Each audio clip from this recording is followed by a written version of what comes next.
Korupsi yang dilakukan sejumlah wakil rakyat diduga berawal dari rapat anggaran di DPR dan sebagai bentuk pengawasan, hari ini pimpinan DPR mengizinkan Komisi Pemberantasan Korupsi untuk hadir dalam rapat komisi maupun panitia bentukan DPR, khususnya dalam rapat yang membahas anggaran. Namun demikian, DPR meminta KPK menghormati tata tertib dengan melayangkan surat permohonan tiap kali akan menghadiri rapat.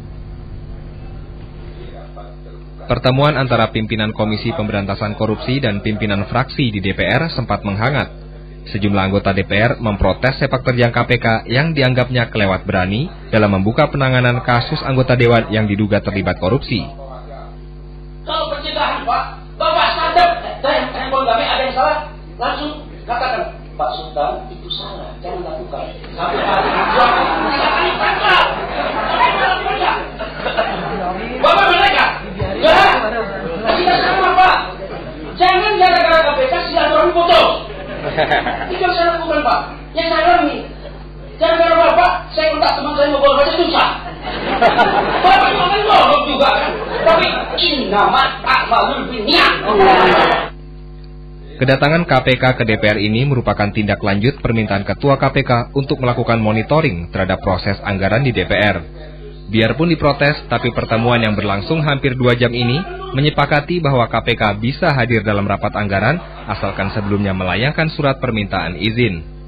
DPR terbuka untuk itu, welcome. Ya. Tetapi prosedurnya yang harus diberitahukan secara tertulis bahwa akan datang, sehingga kami mengetahui. Pada saat rapat terbuka tidak ada soal. Rapat tertutup? Pada saat tertutup itu tentu harus yang atas dasar undangan. Dengan demikian maka sebaiknya ada pemberitahuan tertulis. Di mana tugas KPK kan melakukan koordinasi, penyelidikan, pencegahan, monitoring. Nah ini tugas monitoring. KPK memang tengah gencar mengangkat kapak perang terhadap kasus korupsi. Dan hingga saat ini sudah ada 7 anggota DPR yang terjaring kasus korupsi.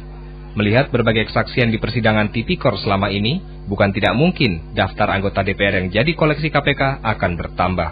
Bimo Cahyo dan Agung Supriyanto melaporkan dari Jakarta. Seperti apa nantinya pengawasan yang dilakukan KPK terhadap jalannya rapat di DPR? Saat ini telah hadir Ketua KPK Antasari Ashar. Selamat sore Pak Antasari. Selamat sore. Pak Antasari, saya ingin menegaskan kembali, apakah benar KPK bisa masuk di setiap rapat di DPR yang membahas anggaran? Terima kasih pada kesempatan ini yang perlu saya jelaskan ya, diklarifikasi ya, bahwa memang beberapa waktu yang lalu sesuai dengan pasal 14 Undang-Undang KPK, Undang-Undang 30 tahun 2002, KPK mengajukan permohonan kepada DPR untuk dapat melakukan monitoring. Kalau itu salah satu fungsi ya, dari KPK. Ya, fungsi dari KPK, tugas undang KPK sesuai undang-undang melakukan monitoring terhadap kegiatan-kegiatan di DPR negara, termasuk DPR dan instansi lain. Nah, jadi sehingga yang kami ajukan permohonan itu adalah untuk rapat terbuka maupun tertutup. Persoalannya adalah kemudian jadi ramai, berkembang. Tapi masalahnya sebetulnya sederhana sekali, bahwa kami bikin permohonan itu kalau terbuka sesuai dengan apa yang disampaikan siapa saja boleh masuk. Siapa saja boleh masuk. Tapi yang tertutup kita ngajukan permohonan. Semuanya itu sesuai dengan tata tertib. Tetapi apakah setiap permohonan harus diiyakan oleh pimpinan DPR? Tergantung, karena ada tata tertib DPR. Bisa saja mereka katakan, ini tertutup tidak bisa, ya kita juga tidak soal apa-apa. Sebetulnya persoalannya adalah bahwa keinginan KPK itu sesuai dengan undang-undang melakukan kajian, pengelolaan administrasi dan lain-lain untuk kita lakukan pencegahan supaya hal-hal yang berpotensi untuk merugikan negara tidak terjadi. Tetapi apakah mungkin apa yang dilakukan KPK saat ini menjadi efektif karena tidak semua anggota Dewan dengan tangan terbuka menerima keputusan pimpinan DPR yang meminta ataupun mempersilahkan KPK datang di rapat-rapat mereka? Saya pikir bahwa kalau kegiatan monitor ya, bahwa KPK selama ini juga sudah KPK lakukan, ini sebenarnya ada persoalan. Mana monitor?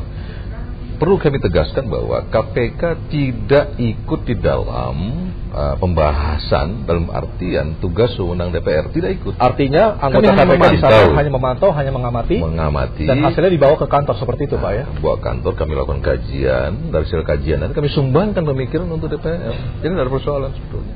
Dalam pertemuan tadi juga bagus sekali, artinya tidak ada hal-hal yang ini, semuanya welcome untuk menerima kita. Hanya yang tertutup memang kita juga menghormati tata tertib DPR. Artinya sumbangan yang akan diberikan kepada anggota DPR nantinya itu berupa apa? Berupa saran atau apa Pak Antasari? Berupa kajian. kajian seperti ini juga kami sudah berikan kepada 15 departemen suatu badan khusus untuk pelayanan publik. Kajian itu kami sudah berikan. Kajian yang artinya mungkin ini bisa melanggar, bisa terindikasi korupsi seperti itu? Bukan, kajian dalam artian bahwa kami melihat ada sistem yang seperti ini ya. Mungkin ke depan kita kami tawarkan solusinya seperti ini untuk memperkecil peluang ya, kesempatan peluang terjadinya korupsi itu tadi ya. Dan artinya KPK selama ini melihat di rapat-rapat tertutup DPR, disitulah potensi terjadinya korupsi. Kami tidak perjodohan sampai seperti itu ya, bahwa kalau tertutup tetap DPR lah. Kalau DPR kemudian ketika permohonan, DPR terus mengundang kita atas permohonan itu, persilakan kita hadir. Tapi yang paling penting bahwa KPK ingin menampakkan dirinya bahwa KPK ini tidak saja dalam konteks menangkap, menahan, proses pengadilan dan lain. KPK juga punya tugas pencegahan, punya tugas monitoring, preventifnya. Nah ini salah satu yang kita lakukan sebetulnya. Dan apakah Anda juga melihat bahwasanya seperti apa sih resistensi dari para anggota Dewan menanggapi keputusan ini? Nah, sebetulnya bahwa setelah pertemuan tadi siang clear semuanya. Kalaupun sebelumnya ada resistensi, saya kira biasa. Di negara demokrasi seperti ini perbedaan pendapat bukan kekayaan kita ya, tapi hal yang biasa. Tapi pada akhir pertemuan tadi semuanya welcome, menerima kita. Malah ada yang lebih setelah pertemuan ada bicara sama saya bahwa ke depan kita akan bersama-sama lah sebagai dua lembaga negara ini lakukan kajian yang terbaik bagaimana kira-kira itu bukan lip service Pak Antasari. Ya tidak. Karena kita ingin ke depan kan kita ingin lebih baik. Ya kan ke semua lah yang ada, apakah itu masalah koordinasi supervisi dengan penegak hukum, apakah itu kegiatan penyidikan kita, apakah kegiatan pencegahan korupsi, apakah monitoring terhadap pelayanan publik, kita akan